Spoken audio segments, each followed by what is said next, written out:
Hello అండి. Welcome to big TV. నేను మీ రవి బండారి. నాతో ఉన్నారు డాక్టర్ లిఖితా దాసరి గారు. అండ్ చాలా మట్టుకు మనకి హెల్త్ ఇష్యూస్ అనేవి చాలా వస్తున్నాయి.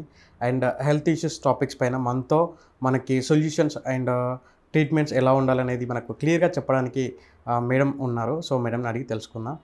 Hello ma'am. Hello. Yes ma'am. యాక్చువల్‌గా ఎనీమియా అనేది మగవారిలో, ఆడవారిలో ఎక్కువగా ఉండే ప్రాబ్లమ్. అండ్ మేజర్‌లీ ఆడవారిలో ఎక్కువగా ఉంటుంది. మేజర్‌లీ ఐరన్ డెఫిషియన్సీ అనుకుంటారు. కానీ అదేనా ఇంకేమైనా ఉంటుందా? అసలు ట్రీట్మెంట్ ఎలా ఉంటుంది? ఎలా తీసుకోవాలి? మీ మాటల్లో క్లియర్‌గా చెప్పండి. అనీమియా అంటే మనకి ఐరన్ ఒక్కటే తగ్గడం కాదండి. ఫస్ట్ థింగ్ అనీమియా అంటే హిమోగ్లోబిన్ తగ్గడము. హిమోగ్లోబిన్ తగ్గేది చాలా రీజన్స్ ఉంటాయి మనకి. కొన్ని మనకి ట్రీటబుల్ కాజెస్ ఉంటాయి. కొన్ని ఏంటంటే మనకి ఇన్హెరిటెడ్ డెఫిషియన్సీస్ లాంటివి కొన్ని ఉండొచ్చు. ట్రీటబుల్ వాటిల్లో ఒకటి వెరీ ఈజీగా ట్రీట్ చేసేది ఐరన్ డెఫిషియన్సీ అనీమియా. B12 అంటే కోబాలమిన్ డెఫిషియన్సీ ఉండొచ్చు, ఫోలిక్ యాసిడ్ డెఫిషియన్సీ ఉండొచ్చు. ఇవన్నీ చాలా ట్రీటబుల్ కాజెస్. మనం డెఫిషియన్సీస్ వల్ల వచ్చిన అనీమియా అనుకోవచ్చు. లేదు, కొన్ని ఇన్హెరిటెడ్ కండిషన్స్ ఉంటాయి, థాలసీమియాస్ అని, క్యాన్సర్స్ అని, ఇలాంటివి. అలాంటివి ఏంటంటే కొంచెం రిస్కీ అండ్ మనకి ఓపీలో బేస్లో వాళ్ళని ట్రీట్ చేయకుండా అడ్మిషన్ చేసి ట్రీట్ చేసే కాజెస్ అవి. ఓకే. సో ఐరన్ ఒక్కటి వేసేసుకుంటే అనీమియా రాదు అంటే ఇంకా ట్రీట్ అయిపోతుంది అనేది ఒక మిస్కన్సెప్షన్ అంతే. యాక్చువల్ అంటే వీటి రూట్ కాజెస్ అనేది ఎలా ఉంటుంది మేడం? మనకి బాడీలో ఒకటి ప్రొడక్షన్ సరిగ్గా ఉండకపోవడము, అంటే మనకి ఎక్కడి నుంచి అయితే బోన్ మ్యారోలో నుంచి సెల్స్ ప్రొడ్యూస్ అవుతాయో అక్కడ డెఫిషియన్సీస్ ఉంటాయి కొంతమందికి. అలాంటి కండిషన్స్ మనకి ఈ థాలసీమియాస్, ఇప్పుడు ఏంటి బోన్ మ్యారో నుంచి వచ్చేవి ప్రొడ్యూస్ అవ్వకుండా ఉండడం అది వేరు. మనం న్యూట్రిషనల్గా అంటే సరిపడా క్వాంటిటీస్లో మనం తీసుకోకపోతే వచ్చేది న్యూట్రిషనల్ డెఫిషియన్సీస్. సో లేదు, మనకి రిక్వైర్మెంట్ ఎక్కువ ఉంటుంది ఒక్కొక్కసారి. అంటే చిన్నపిల్లలు ఎదిగే టైంలో కానీ, ప్రెగ్నెంట్ ఉమెన్ ప్రెగ్నెన్సీ టైంలో కానీ, అలాంటి వాటిల్లో మనకి అవసరమైన దానికంటే ఎక్కువ అవసరం ఉంటుంది నార్మల్ టైం కంటే. అలాంటి కండిషన్స్లో ఉండొచ్చు. ఎక్కువగా యూజ్ చేసినప్పుడు అలాంటి కండిషన్స్లో కూడా డెఫిషియన్సీ రావచ్చు. కాజెస్ అంటే మోస్ట్లీ అవే ఉంటాయి. ఓకే. అంటే వీటి సింప్టమ్స్ ఎలా ఉంటాయి స్టార్టింగ్‌లో? కొంచెం తగ్గినప్పుడు ఎవరికి ఏం సిమ్టమ్స్ ఉండవు. అందుకే చాలామంది నెగ్లెక్ట్ చేస్తారు. సో కొంచెం ఎక్కువ డెఫిషియన్సీ ఉన్నప్పుడు అలాంటి కండిషన్స్లో మనకి నీరసము, కాళ్ళు చేతులు తిమ్మెర్లు రావడము, ఎక్కువ దూరం నడవలేకపోవడము, ఎక్కువ దూరం నడిస్తే ఆయాసం రావడము, ఇలాంటివన్నీ కూడా రావచ్చు. కొంతమందికి ఏంటంటే కాన్సన్ట్రేషన్ సరిగ్గా చేయలేకపోవడం, చేసే పని మీద కాన్సన్ట్రేట్ చేయలేకపోవడం, ఇలాంటి కండిషన్స్ కూడా రావచ్చు. ఇప్పుడు అనీమియా అనేది health issues anaemia health issues వచ్చిన తర్వాత ఆ పేషెంట్‌కి అంటే ఫర్దర్‌గా ఫ్యూచర్‌లో సైడ్ ఎఫెక్ట్స్ గానీ, అండ్ ఇంకా హెల్త్ ప్రాబ్లమ్స్ ఫర్దర్‌గా ఇంకా ఏమన్నా ప్రాబ్లమ్స్ ఉంటాయా? ఫస్ట్ థింగ్, న్యూట్రిషనల్గా వచ్చిందైతే మనం కరెక్ట్ చేసిన తర్వాత వాళ్ళు ప్రాపర్ న్యూట్రియంట్ ఫుడ్ తీసుకుంటే మళ్ళీ రాకుండా ప్రివెంట్ చేయొచ్చు.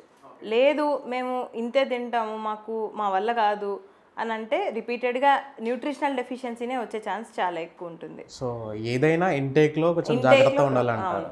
యెస్. Okay ma'am. అండ్ దీని గురించి బేసిక్‌గా ఏందంటే అనీమియా అనేది ఆహ్, అంటే అనీమియా అనేది బై జీన్స్ వస్తుందా? లేదా న్యాచురల్‌గా వస్తుందా? బాడీలో ఎలా వస్తుంది అసలు పర్సన్స్‌కి? న్యూట్రిషనల్ డెఫిషియన్సీస్ అన్నీ కూడా జెనెటిక్గా వచ్చేవి కాదండి, అది మనం తినక వచ్చేవే.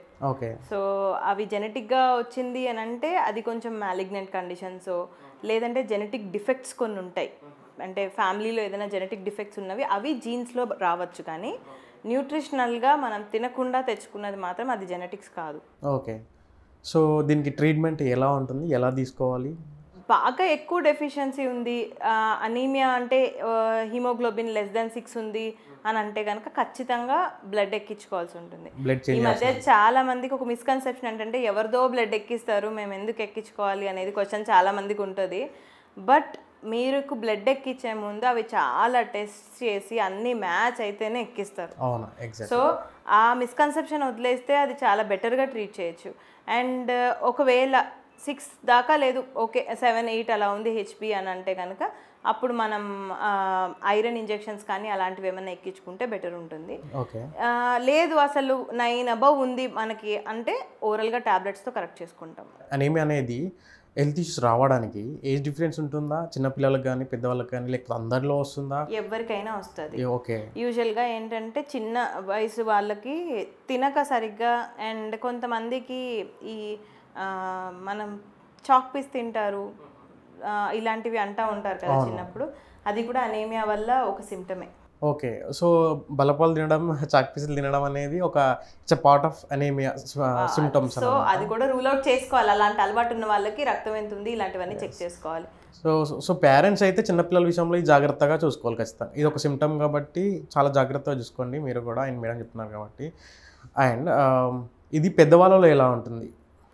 మిడ్ ఏజ్ వాళ్ళల్లో కూడా మనకి వామ్ ఇన్ఫెస్టేషన్స్ అంటాం, అంటే పొట్టలో పురుగులు ఉన్నాయంటాం కదా, పొట్టలో పురుగులు ఉన్నప్పుడు కూడా వాళ్ళకి అనీమియా వచ్చే ఛాన్స్ ఉంటుంది. అంటే మనకి అబ్జార్ప్షన్ సరిగా అవ్వదు, సో తిన్నా కానీ ఎంత తిన్నా కానీ ఆ వామ్ ఇన్ఫెస్టేషన్స్ వల్ల కూడా అనీమియా రావచ్చు. సో అలాంటి వాళ్ళలో ఫస్ట్ వామ్స్ని తగ్గించి దాన్ని ట్రీట్ చేసి తర్వాత అనీమియా కరెక్ట్ చేస్తే ఇంకా బెటర్ ఉంటుంది. ఓల్డ్ ఏజ్ పీపుల్లో కూడా మళ్ళీ అది న్యూట్రిషనల్ వల్ల రావచ్చు. ఎందుకు అంటే వాళ్ళు సరిగ్గా తినరు, కొంతమందికి పళ్ళు ఉండవు, పళ్ళు పెట్టించుకోవడానికి రిపేర్ చేయించుకోవడానికి కూడా మాకు వయసు అయిపోయిందిలే ఏం పెట్టించుకుంటాం, ఇప్పుడు మేము పెట్టించుకొని మాత్రం ఏం చేయాలి అనుకుంటారు.